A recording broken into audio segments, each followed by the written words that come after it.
Welcome to CET 281 Building and Structure and Structural Systems, Module 1, Part 8.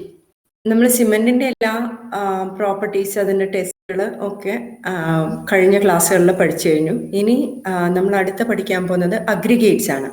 Aggregates എന്ന് വെച്ച് കഴിഞ്ഞാൽ നമ്മൾ കോൺക്രീറ്റ് ഉണ്ടാക്കാൻ വേണ്ടിയിട്ട് നമുക്ക് ഏറ്റവും അത്യാവശ്യമുള്ള സാധനമാണ് അഗ്രിഗേറ്റ്സ്. എന്താണ് ഈ അഗ്രിഗേറ്റ്സ് എന്ന് വെച്ച് കഴിഞ്ഞാൽ നമ്മൾ സാധാരണ കോൺക്രീറ്റ് പ്രിപ്പയർ ചെയ്യാൻ വേണ്ടിയിട്ട് എടുക്കുന്ന നമ്മൾ ജെല്ലിക്കല്ല്, മെറ്റൽ എന്നൊക്കെ പറയുന്നില്ലേ, അത് ഒരു ടൈപ്പ് അഗ്രിഗേറ്റ് ആണ്.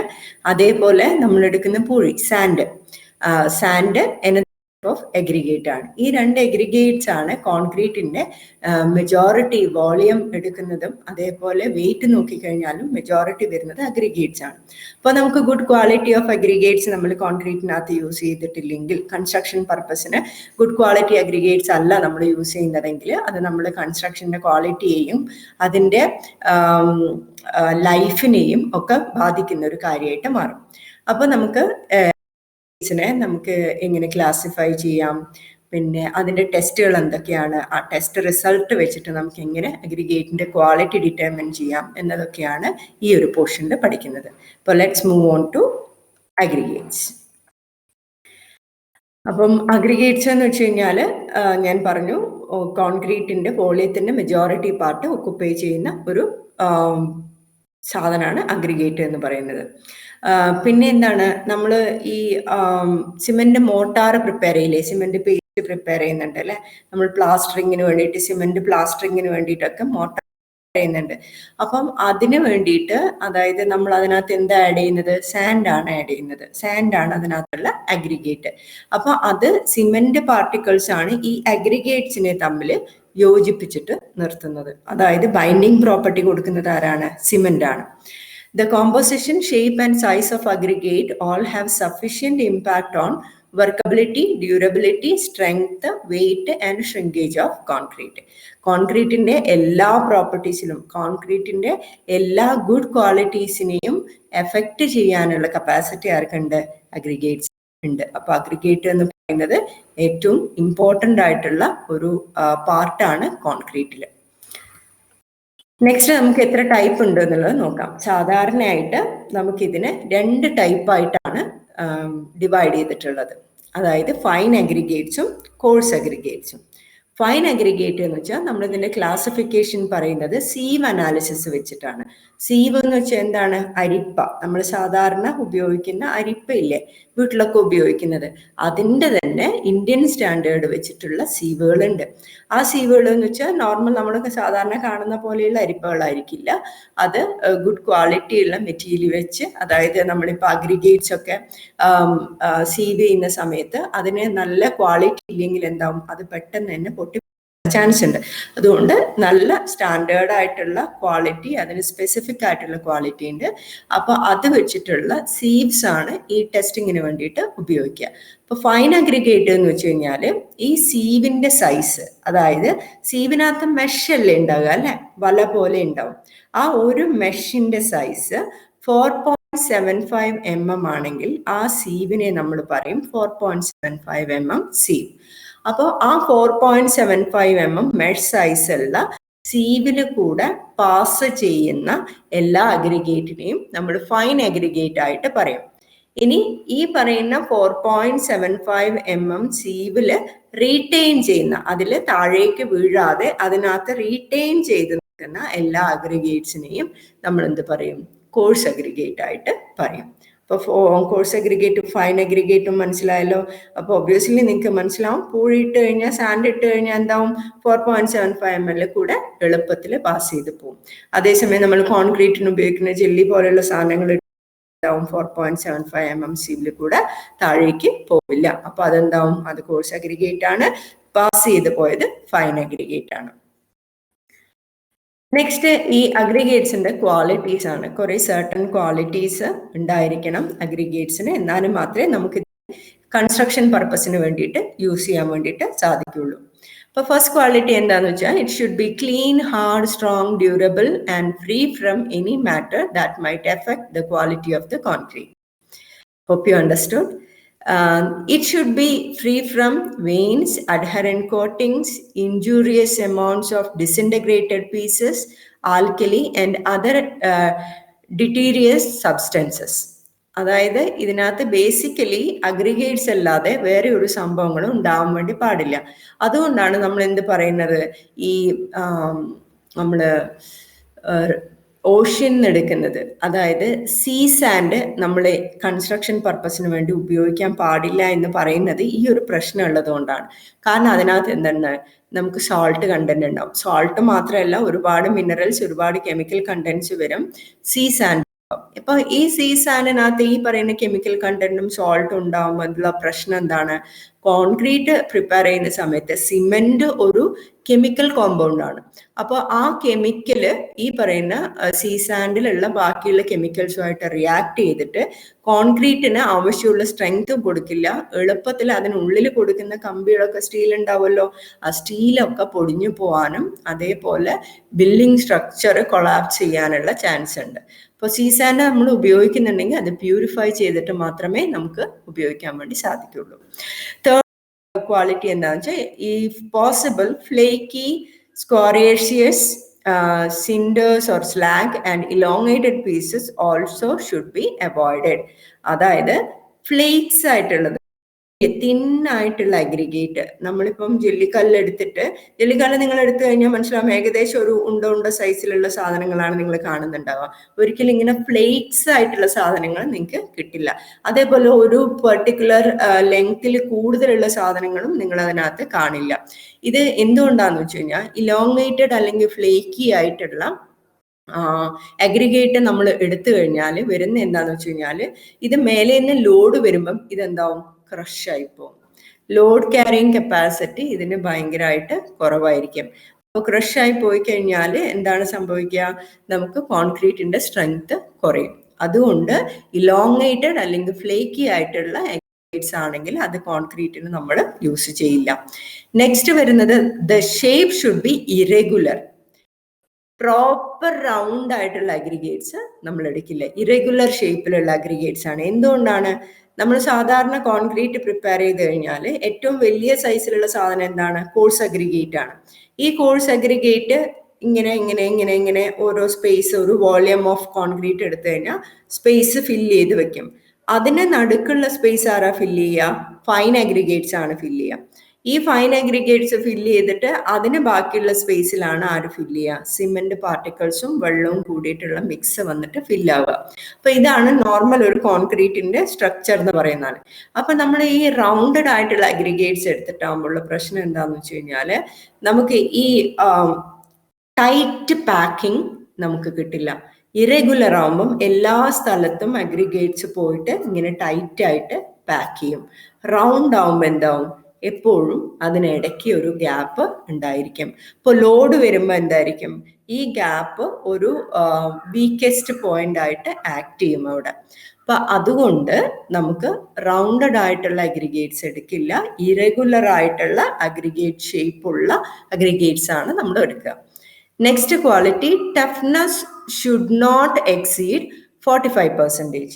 അപ്പോൾ ടഫ്നെസ് എന്ന് വെച്ച് കഴിഞ്ഞാൽ അതിൻ്റെ മെറ്റീരിയൽ ക്വാളിറ്റിയാണ്, അതൊരിക്കലും 45%-ൽ കൂടുതൽ എക്സീഡ് ചെയ്യാൻ വേണ്ടി പാടില്ല.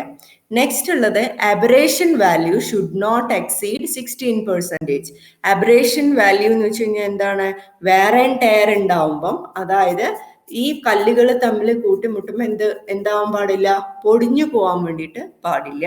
അപ്പൊ അതിന്റെ value should not exceed 16%. Next ഉള്ളത്, specific gravity between 2.6 and 2.7. Specific gravity എന്ന് വെച്ച് കഴിഞ്ഞാൽ അതിൻ്റെ ഒരു അഗ്രിഗേറ്റിന്റെ സർട്ടൻ വോളിയം എടുത്തിട്ട് അതിൻ്റെ വെയിറ്റ് ഡിവൈഡഡ് ബൈ ആ സെയിം വോളിയത്തിലുള്ള വാട്ടറിന്റെ വെയിറ്റ്, അതിന്റെ റേഷ്യോനെയാണ് നമ്മൾ സ്പെസിഫിക് ഗ്രാവിറ്റി എന്ന് പറയുന്നത്. ആ വാല്യൂ നമുക്ക് അഗ്രിഗേറ്റ്സിന് 2.6-നും 2.7-നും ഇടയിൽ ആയിരിക്കണം. നെക്സ്റ്റ് ഉള്ളതെന്ന് വെച്ച് കഴിഞ്ഞാൽ, water absorption should be less than 10%. ഈ കോൺക്രീറ്റിനകത്ത് വാട്ടർ ആഡ് ചെയ്ത് കഴിഞ്ഞാലാണ് സിമെന്റിന്റെ കെമിക്കൽ ആക്ഷൻസ് നടക്കുന്നത്. അപ്പോൾ നമ്മൾ എക്സ്പെക്ട് ചെയ്തതിനേക്കാളും കൂടുതൽ വാട്ടർ ആഡ് ചെയ്യേണ്ടതായിട്ട് വരും വാട്ടർ അബ്സോർപ്ഷൻ കൂടിയ അഗ്രിഗേറ്റ്സ് ആണ് യൂസ് ചെയ്യുന്നതെങ്കിൽ, അതായത് കെമിക്കൽ റിയാക്ഷൻസ് നടക്കണ്ട, സിമെന്റിന്റെ ഹൈഡ്രേഷൻ നടക്കണ്ട വെള്ളം ഈ അഗ്രിഗേറ്റ്സ് അബ്സോർബ് ചെയ്ത് കഴിഞ്ഞാൽ കറക്റ്റായിട്ട് സിമെന്റിന്റെ സ്ട്രെങ്തണിങ് പ്രോസസ്സ് നടക്കില്ല. അപ്പൊ സിമെന്റിന്റെ സ്ട്രെങ്തണിങ് പ്രോസസ്സ് നടക്കാണ്ടിരിക്കുമ്പം ഒബ്വിയസ്ലി നമുക്ക് എന്തുണ്ടാവും, അവിടെ ഒരു കോൺക്രീറ്റിന്റെ സ്ട്രെങ്ത്തിന് പ്രശ്നമായിട്ട് മാറും. അതുകൊണ്ട് water absorption should be less than 10%. Next, thermal expansion should be similar to that of cement, അതായത് കൂടുതൽ തെർമൽ എക്സ്പാൻഷൻ ഉണ്ടാവാൻ വേണ്ടി പാടില്ല. പിന്നെയുള്ള ക്വാളിറ്റി എന്ന് വെച്ചാൽ should be sound enough to resist changes in volume. അത് നേരത്തെ പറഞ്ഞ പോലെ തന്നെ നമ്മൾ ഷ്രിങ്കേജ് പഠിച്ചിട്ടില്ലേ, പിന്നെ സിമെന്റിനകത്ത് അതേപോലെ തന്നെ ഇതിന് അഗ്രിഗേറ്റ്സിന് എന്തുണ്ടാവാൻ പാടില്ല, വോളിയം ചേഞ്ച് ഉണ്ടാവാൻ പാടില്ല. അതായത് കോൺക്രീറ്റ് മിക്സിലേക്ക് വന്ന് അത് ഡ്രൈ ആവുന്ന സമയത്ത് ഇതിന്റെ വോളിയം എക്സ്പാൻഡ് ആവാൻ വേണ്ടിയിട്ട് പാടില്ല. എക്സ്പാൻഡ് ആയി കഴിഞ്ഞാൽ എന്താവും, നമ്മൾ ബാക്കിയുള്ള സ്ട്രക്ചറിലേക്ക് പ്രഷർ പോവും. പ്രഷർ പോകുമ്പം അതൊരു ഫെയിലിയറിലേക്ക് ലീഡ് ചെയ്യും, അല്ലെങ്കിൽ ക്രാക്സ് ഫോം ചെയ്യും. അപ്പോൾ sound enough to resist changes in volume. Then the last quality, coefficient of thermal expansion should be low. Thermal expansion coefficient low ആയിരിക്കണം, so that നമ്മളെ അറ്റ്മോസ്ഫിയറിൽ ടെമ്പറേച്ചർ ചേഞ്ചസ് ഉണ്ടായി കഴിഞ്ഞാലും അത് ഇതിനെ ബാധിക്കാൻ പാടില്ല, അഗ്രിഗേറ്റിന്റെ വോളിയത്തിനെ ബാധിക്കാൻ വേണ്ടി പാടില്ല. അപ്പോൾ ഇത്രയാണ് qualities of A good aggregate. Next വരുന്നത് ടെസ്റ്റ് ആണ്. Test, first test crushing value test. ഇതിന്റെ സ്ട്രെങ്ത് നോക്കുന്ന ടെസ്റ്റ് ആണ് ക്രഷിംഗ് വാല്യൂ ടെസ്റ്റ്. ഇതിന് വേണ്ട അപ്പാരറ്റസ് എന്തൊക്കെയാണെന്നുള്ളത് നമുക്ക് നോക്കാം. അപ്പോൾ ഫസ്റ്റ് ഉള്ളത് ഫിഗറിൽ കാണിച്ചിരിക്കുന്ന പോലെ ഒരു വെയിങ് ബാലൻസ് വേണം. രണ്ടാമത് നമുക്ക് വേണ്ടത് സീവ് വേണം. സീവിന്റെ size 12.5 mm mesh size, then 10 mm mesh size, then 2.36 mm mesh size. പിന്നെ വേണ്ടത് ഒരു മോൾഡാണ്. ലാസ്റ്റ് കാണിച്ചിരിക്കുന്ന ഫിഗറാണ് മോൾഡ്. ആ മോൾഡിനകത്ത് അതായത് ഉള്ളത് ഒരു പ്ലഞ്ചർ ഉണ്ട്, അതായത് ഓപ്പൺ എൻഡഡ് സ്റ്റീൽ സിലിണ്ടർ ഉണ്ട്. 15 cm diameter open ended steel cylinder, അതാണ് സെപ്പറേറ്റ് ആയിട്ട് കാണിച്ചിരിക്കുന്ന സിലിണ്ടർ വിത്ത് പ്ലഞ്ചർ. പ്ലഞ്ചർ എന്ന് പറഞ്ഞു കഴിഞ്ഞാൽ എന്താണ്, ആ നീളമുള്ള വടി പോലെയുള്ള കാണുന്നില്ലേ, അതാണ് പ്ലഞ്ചർ. ആൻഡ് ബേസ് പ്ലേറ്റ്, ഒരു ബേസ് പ്ലേറ്റ് ഉണ്ട്. അപ്പം ഇതാണ് നോർമൽ നമുക്ക് ടെസ്റ്റിന് വേണ്ട അപ്പാരറ്റസ്. അപ്പം ഇതിന്റെ ഡയമീറ്റർ എത്രയാന്നൊക്കെ പറഞ്ഞിട്ടുണ്ട്, ഇനീഷ്യൽ ഡയമീറ്റർ ആൻഡ് അതിന്റെ ഡെപ്ത് പറഞ്ഞിട്ടുണ്ട്. 11.5 cm dia and height of 18 cm ഉള്ളതാണ് നമ്മൾ അതിന്റെ ഇന്റേണൽ ഡയമെൻഷൻസ് പറയുന്നത്. ഇത് ഒക്കെ സ്റ്റാൻഡേർഡ് ആണ്, നമുക്ക് തോന്നിയ പോലെ എടുക്കാൻ വേണ്ടിയിട്ട് പറ്റില്ല. അപ്പൊ ഇനി നമുക്ക് ടെസ്റ്റ് പ്രൊസീജിയർ എന്താന്നുള്ളത് നോക്കാം. അപ്പൊ ആദ്യം തന്നെ നമുക്ക് എന്തിനാണ് ടെസ്റ്റ് ചെയ്യേണ്ടത്, അഗ്രിഗേറ്റ്സിനെ. ക്രഷിംഗ് വാല്യൂ എന്ന് പറയുന്നത് കോഴ്സ് അഗ്രിഗേറ്റിനെ ടെസ്റ്റ് ചെയ്യാനുള്ള ഒരു ടെസ്റ്റ് ആണ്. അപ്പം ഇതിനകത്ത് സീവ് സൈസ് പറഞ്ഞു 12.5 mm and then 10 mm, then 2.36 mm. അപ്പൊ ആദ്യം നമ്മൾ 12.5 cm ഇതിലുള്ള സൈസിലുള്ള സീവ് എടുക്കുന്നു. അതിനകത്തേക്ക് നമ്മൾ പെർട്ടിക്കുലർ ക്വാണ്ടിറ്റി ഓഫ് അഗ്രിഗേറ്റ്സ് അതിൽ കൂടെ പാസ് ചെയ്യുന്നു. എന്നിട്ട് സെയിം സാധനം ഏതിൽ കൂടെ ഏതിൻ്റെ അടിയിൽ വെക്കണം, അതായത് നമ്മൾ അട്ടിക്കാണ് വെക്കുക. മേലെ 12.5 cm സൈസിലുള്ള സീവ് വെക്കും, അതിന് നേരെ താഴെ 10 mm സൈസിലുള്ള സീവ് വെക്കും. ഇത് രണ്ടിനെയും നമുക്ക് ഇങ്ങനെ അമർത്തി കഴിഞ്ഞാൽ ഒറ്റ അസംബ്ലി ആക്കിയിട്ട് എടുക്കാൻ വേണ്ടി സാധിക്കും. മേലെയാണ് നമ്മൾ എന്തിട്ട് കൊടുക്കുക, അഗ്രിഗേറ്റ്സ് ഇട്ട് കൊടുക്കുക. അപ്പൊ സീവ് ചെയ്ത് കഴിഞ്ഞാൽ ഈ 12.5 mm കൂടെ പാസ് ചെയ്തിട്ട് 10 mm റീറ്റെയിൻ ചെയ്യുന്ന അഗ്രിഗേറ്റ്സ് ആണ് നമ്മൾ ടെസ്റ്റിങ്ങിന് വേണ്ടിയിട്ട് എടുക്കുക. അപ്പൊ ഈ 10 mm റീറ്റെയിൻ ചെയ്ത അഗ്രിഗേറ്റ്സ് എടുത്തു.